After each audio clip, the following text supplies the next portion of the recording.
বিমান বাংলাদেশ এয়ারলাইন্সের শীর্ষ পর্যায়সহ কয়েক কর্মকর্তার কারসাজিতে মালয়েশিয়াগামী বিমানের টিকিটের দাম অস্বাভাবিকভাবে বেড়ে যায়। শুধু তাই নয়, টিকিটের জন্য যখন হাজার হাজার কর্মী মালয়েশিয়া যেতে পারেনি, তখনও বিমানের 5টি ফ্লাইটে 57টি সিট ফাঁকা যায়।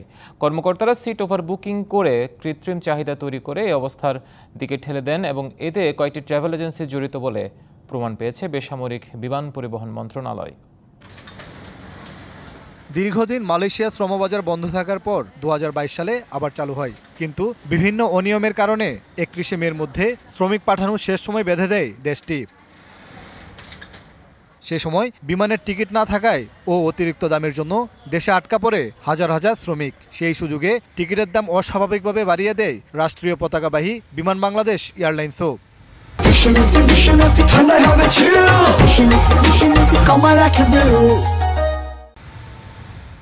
এ বিষয়ে মন্ত্রণালয় একটি তদন্ত কমিটি গঠন করে। তদন্ত প্রতিবেদনে উঠে এসেছে, বিমানের কয়েকজন কর্মকর্তার কারসাজিতেই বেড়ে যায় টিকিটের দাম। তাদের মধ্যে একজন ফারহানা আক্তার, তিনি বাণিজ্যিক শাখার সহকারী ব্যবস্থাপক ও ঢাকা কুয়ালালামপুরের রুট অ্যানালিস্ট। তিনি 24শে মে 12 মিনিটে একটি ফ্লাইটের 102টি টিকিট ওভারবুকিং করেন। তার কিছুক্ষণ পর 22 মিনিটে 113টি ওভারবুকিং করেন বলে প্রমাণ মিলেছে। ফলে আসন খালি থাকলেও তার সার্ভারে দেখায়নি। তাবিবুর রহমান, বাণিজ্যিক শাখার উপব্যবস্থাপক। মালয়েশিয়া কর্মী পরিবহন সংকটকালে তার বিরুদ্ধে 27 থেকে 30 মের 323টি টিকিট ওভারবুকিং করার প্রমাণ পেয়েছে তদন্ত কমিটি। একই অপরাধের প্রমাণ পাওয়া গেছে বাণিজ্যিক শাখার ব্যবস্থাপক গোলাম মোস্তফার বিরুদ্ধেও।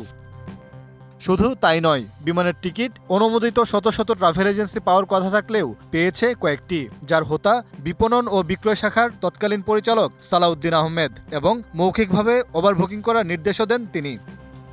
টিকিট সংকটে হাজার হাজার কর্মী মালয়েশিয়া যেতে পারেনি, কিন্তু কৃত্রিম টিকিট সংকট দেখানোর ফলে ওই সময়ের 5টি ফ্লাইটে 57টি সিট ফাঁকা গিয়েছে। তদন্ত রিপোর্টে অভিযুক্তদের বিরুদ্ধে প্রশাসনিক ব্যবস্থা গ্রহণের সুপারিশ করা হয়েছে, যদিও এসব বিষয়ে কথা বলতে চায়নি বিমান বাংলাদেশ এয়ারলাইন্স। মোহন ইসলাম, ডিবিসি নিউজ, ঢাকা।